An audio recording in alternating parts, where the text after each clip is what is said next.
Hamas छोड़ेगा हथियार, Israel रोकेगा हमले। जी हाँ, सही सुन रहे हैं आप। गजा को लेकर सामने आया है नया पीस प्लान।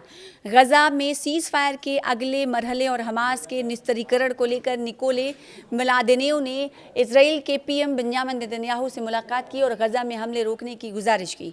इस बीच हमास ने युद्ध विराम समझौते के दूसरे चरण के प्रति अपनी प्रतिबद्धता जाहिर की है। गजा में सीज फायर और हमास के हथियार छोड़ने को लेकर कूटनीतिक कोशिश एक बार फिर से तेज हो गई। बोर्ड ऑफ पीस के एक अधिकारी ने सोमवार को बताया कि इजराइल के प्रधानमंत्री बेंजामिन नेतन्याहू से मुलाकात की ये बैठक हमास और दूसरे फिलिस्तीनी गुटों द्वारा हथियार छोड़ने से जुड़े एक नए समझौते पर केंद्रित है। बोर्ड ऑफ पीस के मुताबिक गजा के लिए आला सतही प्रतिनिधि निकोले मिलादेनेव ने नेतन्याहू और उनकी टीम के साथ विस्तार से चर्चा की है।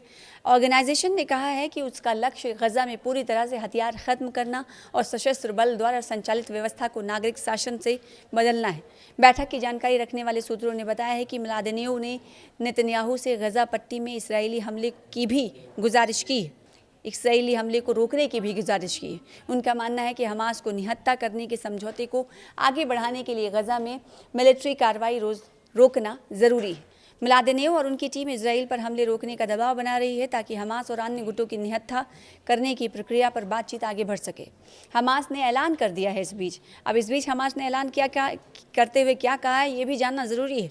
हमास ने पीर को यानी 3 अगस्त को एक बयान जारी कर युद्ध विराम समझौते के दूसरे मरहले को लागू करने पर बनी रजामंदी के तय अपने दूसरे और फ़लस्तीनी गुटों की प्रतिबद्धता दोहराई।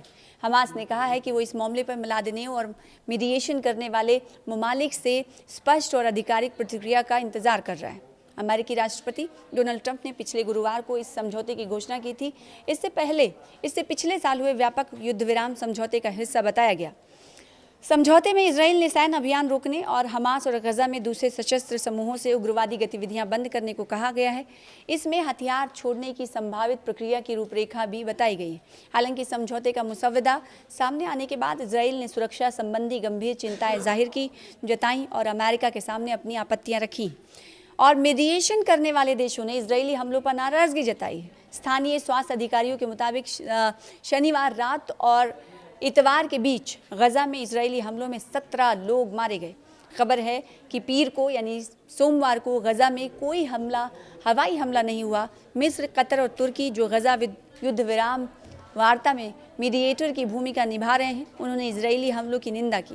तीनों देशों ने स्वास्थ्य सुविधाओं और चिकित्सा बुनियादी ढांचे पर हमलों को अंतर्राष्ट्रीय मानवीय कानून का उल्लंघन बताया, खिलाफ वर्जी बताई। उन्होंने बैनुल-अक़वामी समुदाय से आग्रह किया कि वो इजराइल पर युद्ध विराम समझौते के तहत अपनी जिम्मेदारियों को पूरा करने का दबाव डालें।